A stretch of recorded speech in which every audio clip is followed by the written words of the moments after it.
हमारे चैनल पे पहली बार वीडियो देखने वाले वीडियो को लाइक कीजिए, सब्सक्राइब कीजिए, बेल आइकन बटन को ऑल पर क्लिक करके हमारे वीडियो को अपने सभी परिजनों के साथ शेयर कीजिए।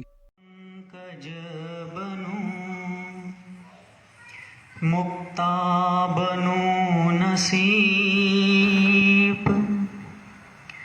दीप बनूं जलता रहूं, गुरुपद पद्म समीप।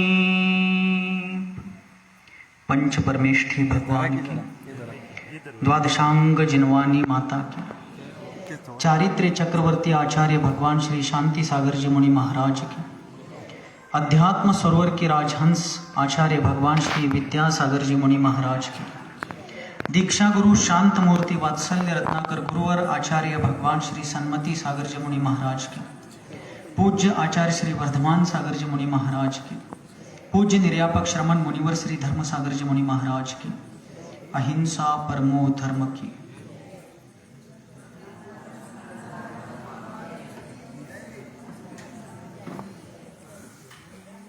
विश्व में रोज सूर्योदय होता है और सूर्योदय के उपरांत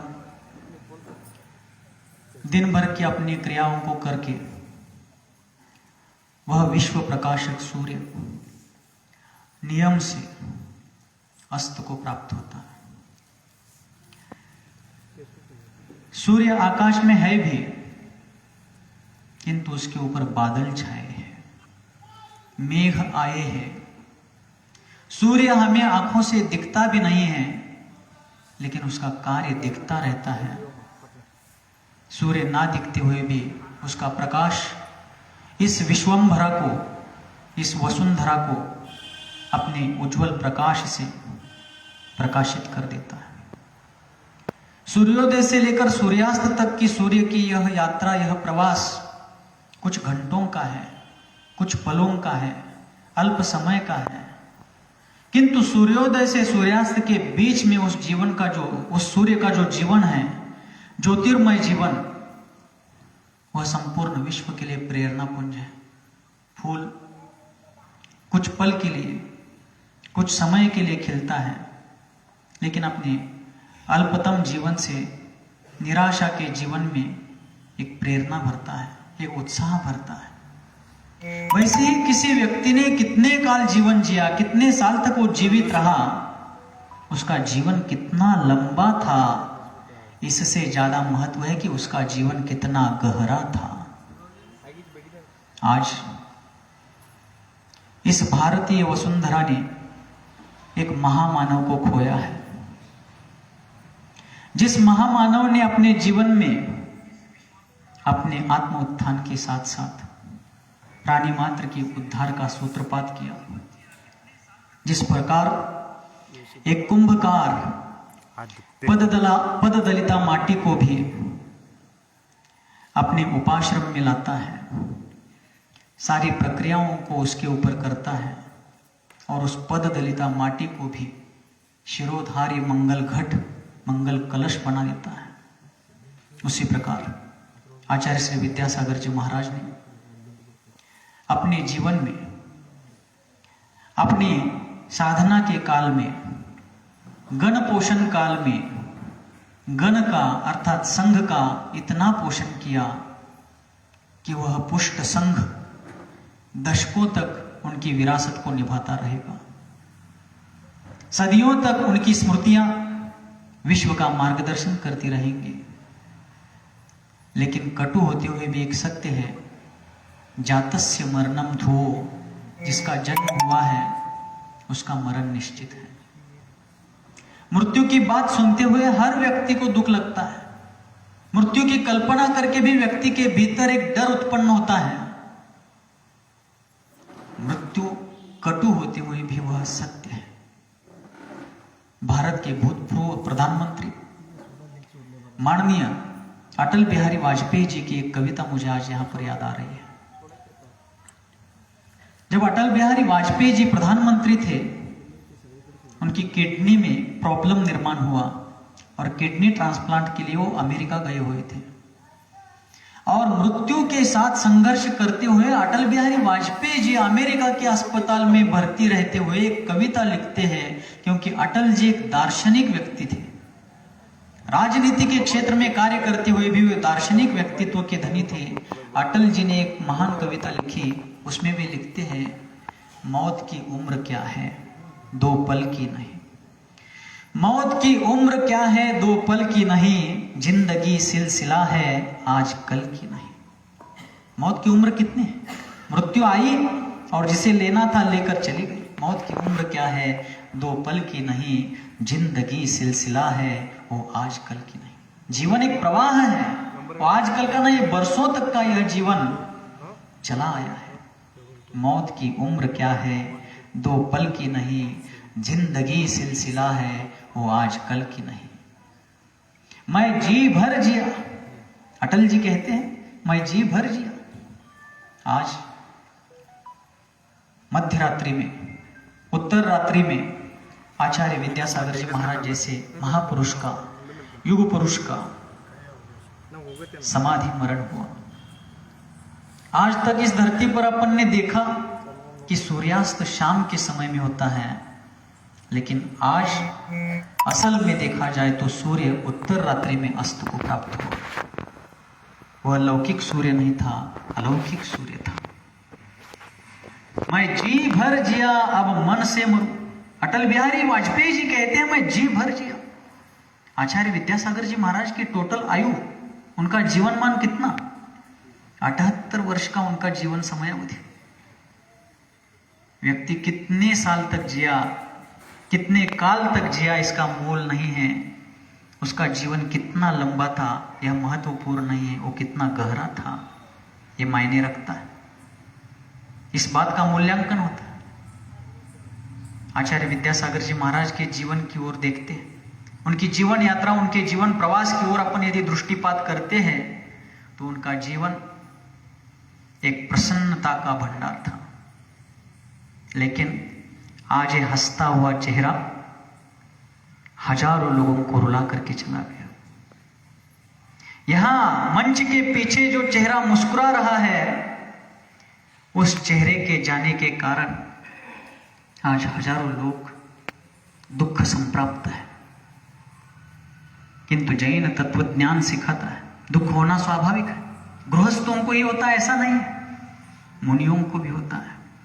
इष्ट वियोग, अनिष्ट संयोग, पीड़ा चिंतन, 3 आर्त ध्यान का गुणस्थान 1 से 6 तक बताया। निदान बंद आर्त ध्यान 1 से 5 गुणस्थान तक होता है। मुनि मुनि है, फिर भी इंसान है, उनको भी मन है, उनकी भी भावनाएं हैं, उनको भी इमोशंस है। लेकिन आज ये हंसता हुआ चेहरा बहुतों को रुला गया। किंतु जब तक वे जीवित थे, जब तक उनका जीवन चल रहा था, वर्तमान पर्याय चल रहे थे, वो अनेकों के आधार बने, अनेकों का सहारा बने, भूले भटके हों के मार्गदर्शक, पथ प्रदर्शक बने। ऐसे महान व्यक्ति जो आज रात्रिकालीन बेला में अपनी अग्रिम यात्रा पर चल पड़े। क्योंकि किसी विचारक ने एक जगह पर कहा है, बहता पानी और चलता योगी।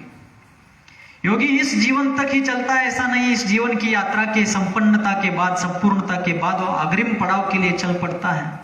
इसलिए अटल जी कहते हैं, मौत की उम्र क्या 2 पल की नहीं, जिंदगी सिलसिला है, वो आज कल की नहीं। मैं जी भर जिया। वास्तविक जीवन जीना है तो जीवन जीने की कला यदि हमें सीखनी है तो ऐसे महापुरुषों से सीखनी है जिन्हें देख करके मरणासन्न व्यक्ति के भीतर भी जीवन जीने का उत्साह संचार करता है। आज बहुत से लोग ऐसे हैं जिनकी जीवन शैली को देख करके जीवन जीने के इच्छुक लोग भी मरने की भावना कर सकते हैं, लेकिन कुछ गिने चुने विरले लोग महान भाव ऐसे होते हैं कि जिनकी जीवन शैली को देख करके मरने के लिए, आत्महत्या करने के लिए प्रवृत्त हुए लोग भी नहीं, मुझे जीना है तो इनके जैसे जीना है, इस प्रकार की भावना से भर जाते हैं। आचार्य विद्यासागर जी महाराज एक ऐसा निष्पक्ष व्यक्तिमत्व, एक ऐसा निस्सीम व्यक्तिमत्व था। देखिए शब्द भी क्या खेल करते हैं। कल तक हम जिनको कहते थे आचार्य विद्यासागर जी महाराज एक निस्सीम व्यक्तिमत्व है, आज कहना पड़ रहा है कि वे एक निस्सीम व्यक्तिमत्व थे, है कि पर्याय थे में बदल गए। मराठी साहित्यकारों ने एक बात कही, वळणावरून वळली गाड़ी सुटलं पहिलं गाव। यदि गाड़ी टर्न पर से मोड़ पर से मुड़ती है तो ये जो गांव चल रहा था वो गांव पीछे पड़ गया। वळणावरून वळली गाड़ी सुटलं पहिलं गाव, क्षणोक्षणी पर्याय बदलती सुटलं पहिलं नाव। जिस नाम से उस व्यक्ति को अभी कुछ समय पहले, कुछ क्षण पहले, कुछ घंटे पहले, कुछ दिन पहले जाना जाता था, आज वो नाम, वो बायोडाटा, आज उनका वो परिचय पत्रक सब भूतकाल में सम्मिलित हो गया। इसलिए मैं जी भर जिया, अब मन से मरूं। किडनी ट्रांसप्लांट का प्रसंग आया है, मृत्यु उनके सामने खड़ी है। अटल जी जैसे राजनेता यदि ऐसे निर्भीक विचार रखते हैं, निर्भय भाव रखते हैं, तो जो मोक्ष मार्ग के नेता है, भेद विज्ञान के आराधक है, सरस्वती जिनके हृदय में वास करती है, ऐसे जिनवानी पुत्र कितने निर्भय होते होंगे।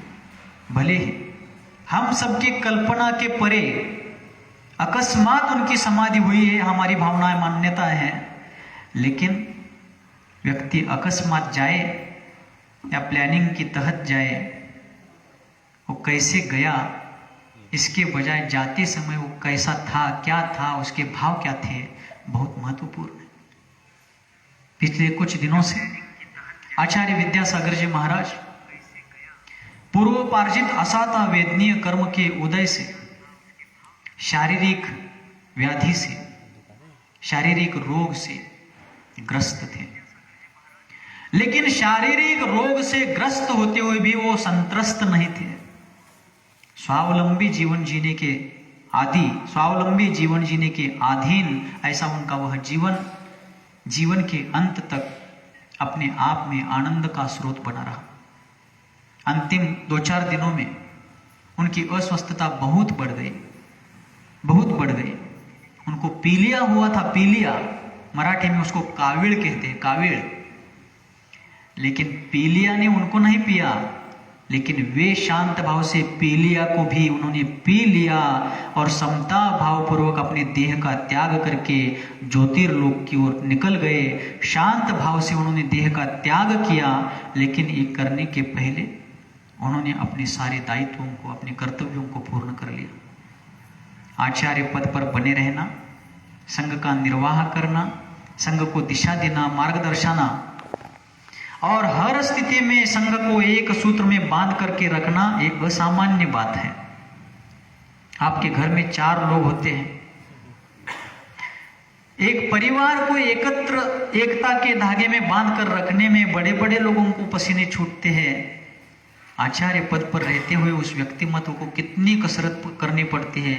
सामाजिक विषमताएं, मत मतांतर, पंथवाद, संतवाद, नाना प्रकार की परंपराएं और क्षेत्रीय परिस्थितियां, मौसम, वातावरण और पिंडे पिंडे मतिर भिन्ना, नाना जीवा, नाना कम्मा, नाना लद्दी हवी, ये सर्वज्ञ, कलिकाल सर्वज्ञ भगवान कुंद कुंदवानी के अनुसार नाना जीव है, उनके अनेक प्रकार के कर्म हैं, उस कर्म के अनुसार उनके अनेक प्रकार की मत मान्यताएं हैं, विचारधाराएं हैं। ऐसे अनेक मान्यताओं वाले लोगों को एकता के सूत्र में बांध करके एक प्रभावना की धारा को प्रवाहित करना असामान्य बात है, हर किसी के बस की बात नहीं है। और इस 21वीं शताब्दी में तो ऐसा कार्य करना नामुमकिन सा है, असंभव प्राय कार्य है। लेकिन ऐसी स्थिति में अत्यंत उत्साहपूर्वक, मंद मुस्कान पूर्वक, प्रसन्नता पूर्वक उन्होंने स्वयं का मोक्ष मार्ग प्रशस्त किया, अपने शिष्यों को मोक्ष मार्ग दर्शाया, सैकड़ों त्यागी व्रतियों के लिए पथ प्रदर्शक बने, अनेक सामाजिक संस्थाओं के मार्गदर्शक बने, समाज के भीतर नव चेतना के लिए वे एक प्रेरणा पुंज बने। लेकिन ये सब करते हुए भी उन्होंने किसी से किसी प्रकार की अपेक्षा नहीं रखी, किसी प्रकार की कोई प्रति उपकार की कामना ना रखते हुए वे जीवन भर परोपकार करते रहे। अभी पूज्यवर श्री गुणसागर जी महाराज ने उनके प्रारंभिक जीवन के ऊपर बहुत सा प्रकाश डाला, लेकिन इस युग में अपने गुरु की एकलव्य से भी बढ़कर के निष्पृहता पूर्वक सेवा यदि किसी ने की है तो वे ब्रह्मचारी विद्याधर से लेकर मुनि श्री विद्यासागर जी और उसके बाद निर्यापक आचार्य विद्यासागर जी के रूप में उन्होंने मुनिवर श्री ज्ञान सागर जी, आचार्य श्री ज्ञान सागर जी और क्षपक श्री ज्ञान सागर जी महाराज की सेवा तहे दिल से हृदय पूर्वक की। और गुरु की ही कृपा ऐसी रही उनके ऊपर कि ऐसे झंझावात में, ऐसे तूफान में, ऐसे भौतिक काल में, ऐसे कली काल में भी उन्होंने अध्यात्म की महान साधना की, निष्पृह मुनिचर्या का पालन किया, अनेक क्षेत्रों का, तीर्थ क्षेत्रों का जीर्णोद्धार किया, अनेक नवीनतम तीर्थ क्षेत्रों की निर्मित हुई, लेकिन सब कुछ करते हुए भी वे किसी संस्था से, किसी तीर्थ से बंधे नहीं रहे। सबके साथ होकर के भी वे सबसे अलिप्त रहे। ये बहुत बड़ा पुरुषार्थ है।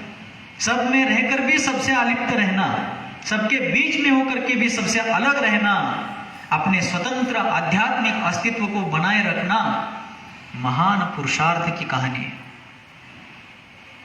ऐसा उनका जीवन। तो अटल जी कह रहे हैं मैं जी भर जिया। आचार्य विद्यासागर जी महाराज के जीवन में बहुत चढ़ाव उतार आए। आज आप सब लोग, हम सब लोग उनके वैभव को देखते थे। कितने सारे शिष्य हैं, कितने सारे हजारों लाखों भक्त हैं, अरबपति खरबपति उनके चरणों में नौकर जैसे खड़े हैं। ये सब अपन देखते हैं, लेकिन इस सबके पीछे जो पुण्य कथा है, उनकी महान दिव्य साधना है, उन्होंने जो उपसर्ग और परिश्रम को सहा है, अनेक संकटों को झेला है और समता भावपूर्वक बिना किसी को अपनी पीड़ाओं को कहते हुए, अपने यातनाओं को, शारीरिक व्यथाओं को बिना किसी से कहे, मानसिक व्यथाओं को बिना किसी से कहे, उन्होंने अपनी यात्रा को निरंतर जारी रखा। वे आगे बढ़ते गए, बढ़ते गए, लेकिन चेहरे पर जो मंद मधुरिम मुस्कान थी, वो उनके जीवन जीने की कला को, उनके जीवन जीने की जो कला थी, उस कला को वो दर्शा रहे थे। आर्ट ऑफ लिविंग, जीवन जीने की कला। आज भौतिकवाद में उलझे हुए मानव मात्र के लिए, प्राणी मात्र के लिए उनका जीवन, शांति का जीवन किस प्रकार जिया जाता है, इस बात के लिए बहुत बड़ा प्रेरणा पुंज है।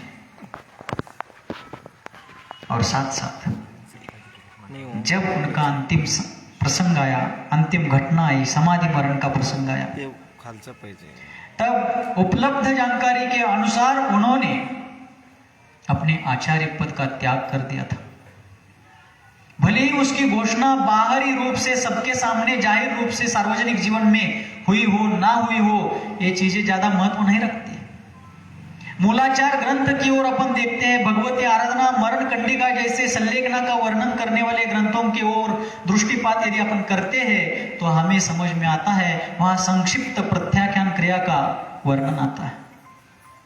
संक्षिप्त प्रत्याख्यान अधिकार, त्वरित अकस्मात किसी मुनि के ऊपर यदि जंगल में रहते थे, चतुर्थ काल में मुनिराज, पूर्व में, प्राचीन काल में, पंचम काल के प्रारंभ में मुनिजन जंगलों में रहते थे, वहां कौन है बताने के लिए, जाहिर करने के लिए, डिक्लेरेशन के लिए। आज समाज की एक विकृत मानसिकता हुई है कि कोई बात समाज के सामने घोषित होती है तो ही हम उसे प्रामाणिक मानेंगे, लेकिन ये चीजें आगम की दृष्टि में मायने नहीं रखती, महत्व नहीं रखती।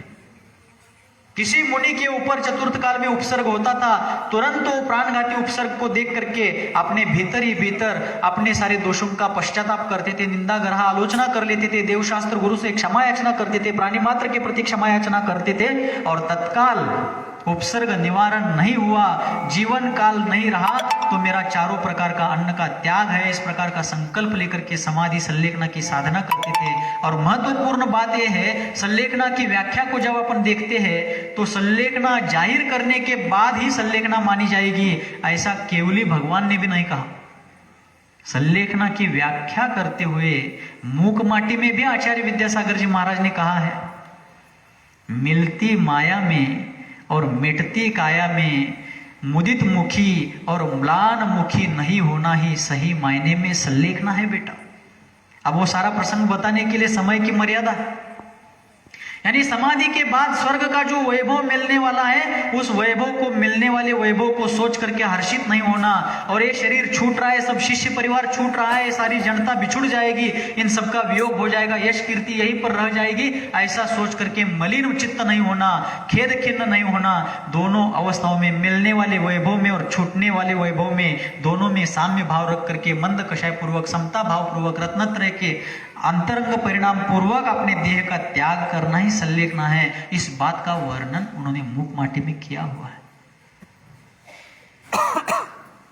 ऐसे कठिन प्रसंग में जब वैद्यों ने उनको कहा कि महाराज आपको पीलिया हुआ है, कावीळ झालेली आहे, मराठी में पीलिया को कावीळ कहते हैं, और पीलिया के ऊपर सबसे रामबाण और सिंपल, सादा, सहज उपलब्ध उपाय है गन्ने के रस का सेवन, उसाचा रस।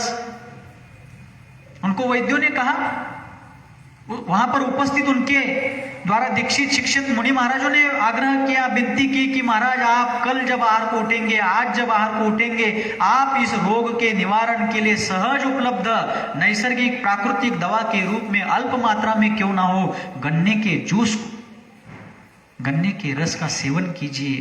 तब महाराज कहते हैं नहीं, मेरा मीठे का त्याग है, सब प्रकार के रसों का त्याग है, इसलिए मैं उसका सेवन नहीं करूंगा। उन्होंने अपने मृत्यु को स्वीकार कर लिया, मैं जी भर जिया अब मन से मरूं। अटल जी ने लिखी हुई कविता अमेरिका में यहां पर भी लागू होती है, मैं अब जी भर जी चुका हूं, अब मन से मरूं। पीछे किसी चीज में मेरा मन अटका हुआ नहीं है। हमारे आचार्य महाराज, हमारे जीवन के भाग्य विधाता गुरुवर सन्मति सागर आचार्य देव हमेशा एक उदाहरण देते थे, प्राण छूटते समय कैसे छूटना चाहिए। मक्खन है, मक्खन, लोनी, मक्खन में यदि कोई बाल फंसा हुआ है तो मक्खन में फंसा हुआ बाल निकालते समय कोई कष्ट पड़ते हैं क्या? कब निकला पता भी नहीं चलता, लोण्यातलं केस कधी निकला समजत पण नाही। वैसे प्राण छूटनी चाहिए। मक्खन से बाल कितनी सहजता से निकला, वैसे ही कितनी शांति से, सहजता पूर्वक देह से आत्मा निकल गई, देह से विदेह निकल गया, ऐसा प्राणांत होना चाहिए। लेकिन संसारी जीव ज्यादातर कैसे मरते हैं? जो गोबर के कंडे होते, शेनकुट, सूखे कंडों में, वाळलेल्या शेनकुटामध्ये सूखे कंडों में एक बाल फंस गया है, उसको निकालने जाओ तो बाल तो निकल जाएगा लेकिन टूट कर निकलेगा। वैसे ही मोही, रागी, द्वेषी जीव का मरण तो होगा ही, क्योंकि जातस्य मरणम ध्रुव, जो उत्पन्न हुआ है, जिसका जन्म हुआ है, उसका मरण होना निश्चित है। लेकिन ऐसे मरण का कोई मोल नहीं है जिसके प्राण पीछे किसी में अटके हुए। नमे मृत्यु कुतो भीतिर नमे, प्राप्त हो जाए या कोई इसको घसीटते हुए कहीं पर ले क्यों ना जाए, अथवा ये शरीर किसी भी अवस्था को प्राप्त क्यों ना हो जाए, लेकिन परमाणु मात्र परिग्रह मेरा नहीं है। ऐसी निस्पृह साधना करने वाले, शुद्धात्मा की भावना को रखने वाले आचार्य हो, मुनि हो, अकस्मात भी चले गए तो उनकी समाधि नहीं हुई, उनकी संलेखना नहीं हुई। इस प्रकार की फालतू बातें करने वाले, इस प्रकार के अज्ञानमयी चर्चा करने वाले लोगों को ऐसी बातें नहीं करना चाहिए, क्योंकि तीव्र पाप बंध के लिए कारण है। बाहुबली के गुरुकुल के संस्थापक गुरुदेव समंत भद्र जी महाराज ने भी समाधि साधी। वे शांति से अपने संलेखना की साधना करते रहे, लेकिन उन्होंने कहीं प्रदर्शन नहीं किया कि मैंने आज संलेखना का नियम लिया है। इसलिए संलेखना दो प्रकार की बताई।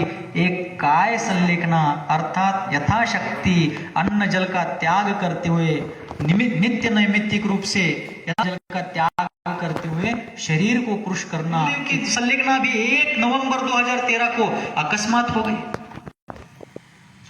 हो गई या क्रम से हो गई, वो एक अलग बात है।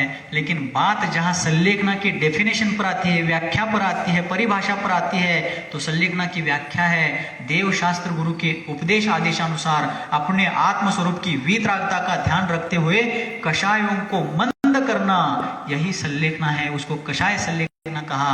और आचार्य सन्मति सागर जी महाराज के कषाय मंदता के प्रमाण पत्र, सर्टिफिकेट किसी से लेने की आवश्यकता नहीं है। और यहाँ तो आचार्य विद्यासागर जी महाराज की बात है, 56-57 वर्षों की साधना। यहां बैठे हुए बहुत से लोगों की उम्र 56-57 वर्ष की नहीं है जितनी उनकी साधना का काल था। कैसे कैसे गूढ़ ग्रंथों का उन्होंने पद्यानुवाद गद्यानुवाद किया, कैसे कैसे ग्रंथों की स्वयं रचना की। मूक माटी जैसा महाकाव्य मैं मानता हूं इस विश्व में लोग कलश की शिखर यात्रा कराई, वैसे ही एक सामान्य पर्याय में रहने वाले जीव से लेकर सिद्ध पर्याय तक पहुंचने की उसकी यात्रा का वर्णन उस मूक माटी में पर्यायांतर से किया गया। ऐसा साहित्य सृजन कहां से आता है? ये सब इस जन्म का नहीं है, पिछले अनेक जन्मों में ऐसे महान तप आराधना रत्नत्रय आराधना कर चुके थे वे, तभी ऐसे भौतिक काल में कली काल में ऐसा व्यक्तित्व उन्होंने पाया। अपने गुरु की इतनी समर्पण पूर्वक सेवा, अपने शिष्यों का ऐसा मार्गदर्शन, ये बहुत दुर्लभ बातें हैं। और जब अंत में 3 दिन जो उनको बहुत गंभीर शारीरिक परिस्थिति से गुजरना पड़ा, लेकिन फिर भी वे शांत थे, आत्मस्थ थे। हमें भी बहुत से लोगों ने उनके बीच के कालावधि के वीडियो दिखाए कि वो बाहर आकर के दिन में किसी निर्धारित समय में लोगों को दर्शन करा रहे हैं। शरीर मानो पेला हुआ गन्ना होता है ना, पिळून काढलेला ऊस, ज्यातला रस निघून गेलेला आहे। भगवती आराधना में मरण कंडिका में ऐसा वर्णन किया है कि संलेखना की साधना करने वाले साधक का शरीर कैसे हो जाता है, तो पेला हुआ जो गन्ना है जिसमें से रस निकल गया है, जो मात्र थोता बचा है, अर्थात चोता मराठी मध्ये, शरीर तो वैसा, लेकिन भीतर की शक्ति। दूसरा कोई सामान्य व्यक्ति होता तो अरे मुझे कुछ सूझ नहीं रहा है, मैं बाहर क्यों जाऊं, ऐसा कह करके अंदर पड़ा रहता। लेकिन बाहर हजारों लोग आंखों में आस लिए खड़े हैं, बैठे हुए हैं कि एक बार दर्शन करने के लिए मिले। उन लोगों की उस भावना को संपन्न करने के लिए, उनकी भावना को पूर्ण करने के लिए अपनी यातना को लक्ष्य करके इसमें की मांग थी। आज माँ बाप अस्पताल में बैठे हैं तो बच्चे अस्पताल तक नहीं जाते, माँ बाप घर में बीमार है तो बच्चे उनकी सेवा के लिए नर्सेस लगा देते हैं। लेकिन कौन जनता, किसकी जनता, उसका लेना देना क्या है? फिर भी हमारे साधर में हमारी शरण में आए हुए हैं, दर्शन के लिए आए हुए हैं। ये देख करके मैं जी भर जिया, यह सूत्र जीवन भर जीने वाले, वे दूसरों के जीवन में प्राण फूंकने वाले आचार्य वहां तक चल करके आए, रोज सबको दर्शन दिया जब तक चलना संभव था। और अंत के 2-3 दिनों में जल अन्न तो लेते नहीं थे, पानी का भी त्याग दिया और अपने शिष्य समुदाय के बीच में रहते हुए, परमेष्ठियों का स्मरण करते हुए, आत्म तत्व का रमण करते हुए उन्होंने इस नश्वर काया का त्याग किया। कोई चक्रवर्ती हो या तीर्थंकर भी क्यों ना हो, वे धारण की हुई काया को सार्वकालिक रूप से रक्षण नहीं कर सकते। अभी सुप्रभ सागर जी महाराज कह रहे थे, राजा राणा छत्रपति सम्राट महाबल सेनानी उस क्षण को टाल सकेगा क्या? ऐसा एक नश्वर जीवन है, लेकिन उन्होंने नश्वर जीवन में भी ईश्वर बनने का पुरुषार्थ किया। किंतु इस बंधन के कारण वो अपनी साधना तक भले ही नहीं पहुंच पाए हो, आगामी निकट में विश्व का पथ प्रदर्शन करते हुए अपने ध्येय तक निश्चित रूप से पहुंचेंगे।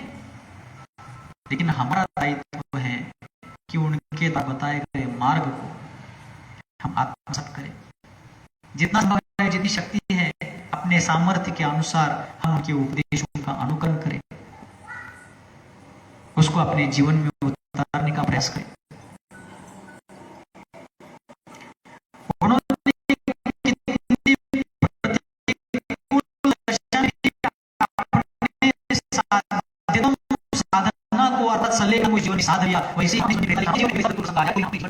समाधि करेंगे मैं जी भर जिया, अब मन से मन।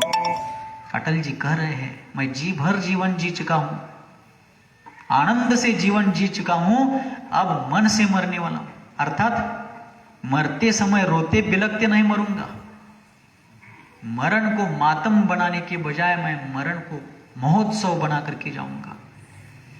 बाभळीच्या लाकडासारखं कुजून मरण्यापेक्षा चंदनाच्या लाकडासारखं झिजून मरण्यात मानव जीवनाची सार्थकता आहे आणि ती सार्थकता सल्लेखण्याशिवाय कोणालाही प्राप्त होऊ शकत नाही। सल्लेखना के बिना मानव जीवन की पर्याय का समापन सार्थक नहीं हो सकता है। इसलिए आपको हम सभी को आज के इस अकस्मात अकल्पनीय प्रसंग से प्रेरणा लेते हुए जीवन पानी है, जीवन की बूंद, पानी के ऊपर का जो बुलबुला है कब फूट सकता है कह नहीं सकते। आकाश में आया हुआ इंद्रधनुष कब बिक सकता है कह नहीं सकते हैं। आकाश में छाया हुआ मेघनगर कब बिखर सकता है हम अंदाज नहीं लगा सकते।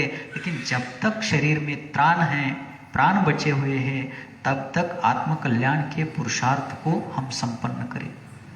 नहीं तो इस धरती पर रोज हजारों मनुष्य कीड़ों मकोड़ों की तरह जन्म लेते और मरते हैं। जब तुम जन्मे जगत में जग हंसा तुम रोए। कबीरदास जी कहते हैं जब तुम जन्मे जगत में जग हंसा तुम रोए, अब ऐसी करनी कर चलो तुम हंसे जग रोए। जब कोई बालक जन्म लेता है तो जन्म लेने वाला बालक रोता रहता है, लेकिन उसके परिवार के लोग, उसके पड़ोसी, उसके इष्ट मित्र, सब रिश्तेदार आनंदी होते हैं। लेकिन जीवन इस प्रकार का जीने का अपन प्रयास करें कि अपने मृत्यु के पश्चात सारे युग को, सारी सृष्टि को किसी चीज का वियोग महसूस होना चाहिए। और तो रही बात सृष्टि को महसूस होने की, उससे आत्म तत्व को कोई फर्क नहीं पड़ता, लेकिन हम अपने आत्म पुरुषार्थ को सफल बनाएं। अटल जी आगे कहते हैं मैं जी भर जिया अब मन से मरूं, लौट कर आऊंगा तो कुछ से क्यों डरूं। मरण हो रहा है इसका मतलब आत्मा नहीं मर रही है। आत्मा अर्थात जीव और पुद्गल ने धारण की हुई जो संयुक्तिक असंजातीय विभाव पर्याय है, उस विभाव पर्याय का व्यय हुआ अगली पर्याय का उत्पाद होगा। लेकिन व्यय हो चुकी पर्याय, उत्पन्न होने वाली पर्याय, इन सारी पर्यायों में जो हमेशा व्याप्त है, ऐसा आत्म तत्व ध्रुव है, भव्य है, शाश्वत है, अजर अमर अविनाशी सार्वकालिक है। हम इस बात को देखें, मरण से दुख होना स्वाभाविक है, हमें भी हुआ था, आज भी हो ही रहा है। लेकिन गहरा सदमा तब लगा था जब आचार्य सन्मति सागर जी महाराज का समाधि मरण हुआ था। आज आचार्य विद्यासागर जी महाराज के निर्याण से, समाधि मरण से सभी लोगों को दुख है, हमें भी है। लेकिन एक क्षेत्रीय अंतर होने से, आंखों के सामने घटना नहीं होने से वो इतना महसूस नहीं होता। लेकिन वहां उपस्थित जो मुनि महाराज हैं, वहां उपस्थित जो त्यागी व्रती हैं, वो बहुत तीव्र वियोग को वहां पर महसूस कर रहे होंगे। क्षेत्रीय दूरी के कारण थोड़ा तो फर्क पड़ता है, लेकिन साक्षात जिन्होंने वहां देखा। लेकिन गुरुवर सन्मति सागर जी आचार्य देव हमेशा कहते थे संसार दुखमय है, संयोग वियोगमय है, शरीर रोगमय है, आत्मा ज्ञानमय है और धर्म सुखमय है। तो हमें यदि आत्म कल्याण करना है तो ज्ञानमय आत्मा को उपलब्ध करने के लिए, प्रकट करने के लिए सुखमय धर्म की शरण में आना पड़ेगा। उसके बिना दूसरा कोई उपाय नहीं है। समय बहुत हो चुका है। एक ही प्रसंग आज उनके बारे में सुनाना चाहता हूं। बहुत से प्रसंग स्मृति में होते हुए भी समय की सीमा है। 18 फरवरी, देखिए संयोग कैसा है, आज भी 18 फरवरी है। 18 फरवरी 2017 को आज 7 साल हो गए उस घटना को। मैंने सोचा नहीं था, लेकिन अभी 18 फरवरी कहते कहते याद आ गया कि आज भी 18 फरवरी है। 18 फरवरी 2017 को सागर में, मध्य प्रदेश में सागर नाम का एक बड़ा शहर है, सागर में भाग्योदय तीर्थ पर आचार्य विद्यासागर जी महाराज सत्संग विराजमान थे। 35-36 मुनि महाराज थे और हम 5 लोग, मैं, हमारे प्राण प्रिय गुरु भाई समाधिस्थ मुनि श्री शांति सागर जी महाराज, पूज्य समाधिस्थ मुनि श्री सुमति सागर जी महाराज, पूज्य स्वभाव सागर जी महाराज, और अलग श्री सिद्धांत सागर जी महाराज थे उस समय, अभी जो निर्यापक मुनि है। हम 5 लोग 18 फरवरी, आज ही की तारीख थी, 18 फरवरी 2017 को सागर भाग्योदय तीर्थ में आचार्य श्री के दर्शन के लिए गए थे। आप ध्यान से सुनना, मैं एक प्रसंग बताकर पूरा करने का जरूर प्रयास करूंगा। और जब हम लोग वहां पहुंचे 3:20 हुए थे दोपहर के, और उस समय लगभग 70 आर्यिकाएं वहां पर आई थी। आर्यिका गुरुमती जी वगैरह बहुत सारे 2-3 संघ वहां पर थे। आचार्य विद्यासागर जी महाराज से दीक्षित आर्यिका संघ थे। और 3:20 पर जब हम 5 महाराज वहां पर पहुंचे, ऐसा ही बड़ा हॉल था। आचार्य विद्यासागर जी महाराज अपने उच्चासन पर बैठे थे, सामने सिर्फ आर्यिका संघ था। सारे मुनि महाराज अपने अपने स्थान पर विराजमान थे, अपने अपने कक्ष में थे, आर्यिका संघ बैठे थे। उनके कुछ प्रश्न पूछे जा रहे थे, आचार्य महाराज मार्गदर्शन कर रहे थे, समाधान कर रहे थे। हम गए तो बीच में एक बैरिकेड लगाया हुआ था, वहां पर बाउंड्री बनाई गई थी, पर्दा लगाया गया था। उनकी चर्चा को, चलती हुई चर्चा को बाहर से देख करके हमने शिष्टाचार का पालन करते हुए अंदर जाना रोक दिया। हम अंदर नहीं गए, आप में हम बाहर बैठे रहे। 3:30 बजे चर्चा सत्र का विराम हो गया।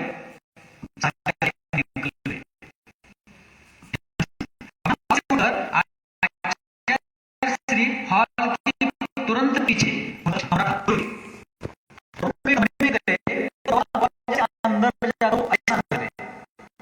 कमरा ऐसा अंदर था, और अंदर जाके उनके जो गया हुआ आसन था उसको बैठे गए। सारे चले गए। एक ब्रह्मचारी के कक्ष के द्वार पर खड़े थे। हम 5 लोग वहां 50-60 फीट की दूरी पर बैठे थे।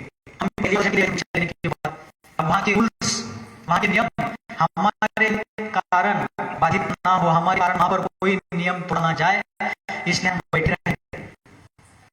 अब आचार्य श्री के कक्ष में, कमरे में अंदर कोई नहीं था, वे अकेले थे।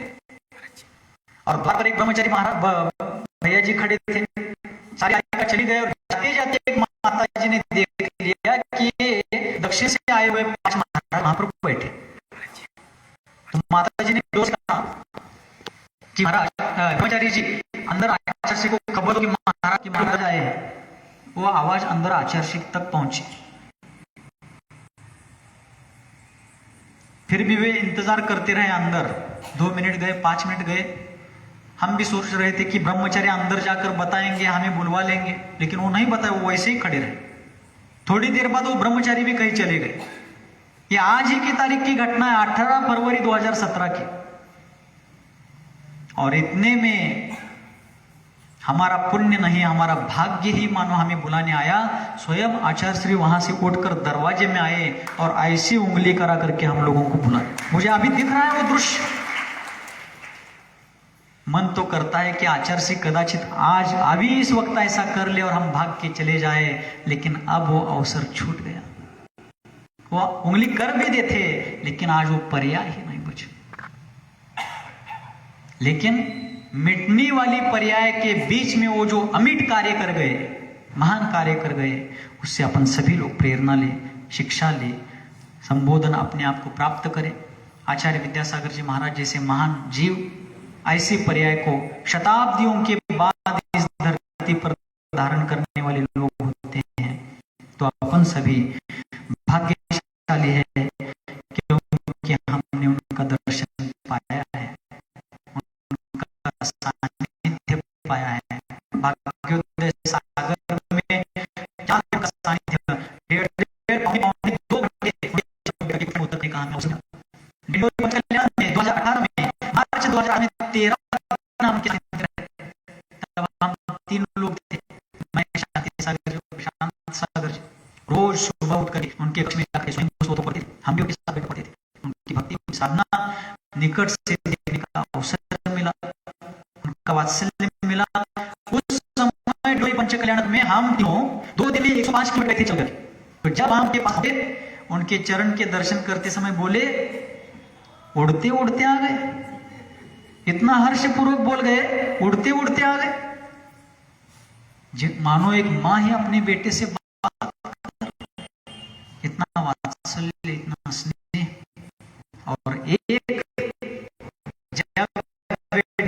गए, मुझे लगता है तारीख होगी 31 मार्च 2018। हम 2 किलोमीटर दूर है। बहुत दूर जाने के बाद हम और वे साथ साथ चल रहे थे, आचार्य विद्यासागर जी हमारे साथ चल रहे। तो 2 किलोमीटर दूर जाने के बाद आचार्य श्री को ध्यान में आ गए। वो कहने लगे बस बहुत हो गया, रुक जाओ आप लोग। तो हमने कहा आचार्य श्री यहाँ तो धूप है, थोड़ा आगे जाकर के छांव देख करके, छाया देख करके रुकेंगे, सावली बगुन था हम तो बोले यहाँ छांव कहाँ है, यहाँ छाया कहाँ है। तो मैंने कहा आचार्य श्री यहाँ दूसरी कोई छाया हो ना हो, आपकी तो छाया है। ऐसा कहते हंसने लगे। फिर थोड़ी देर आगे जाने के बाद एक पेड़ लगा, उनके ध्यान में था। वो कहने लगे लो छाया आ गई, रुको। देखो कितना ध्यान, कितना स्मरण, इस उम्र में इतना तर्क कि कुछ कोई रुकने भी वाला है, उसको रुकने के लिए कहना है। फिर उनका वो हमारा अंतिम दर्शन उस समय हुआ।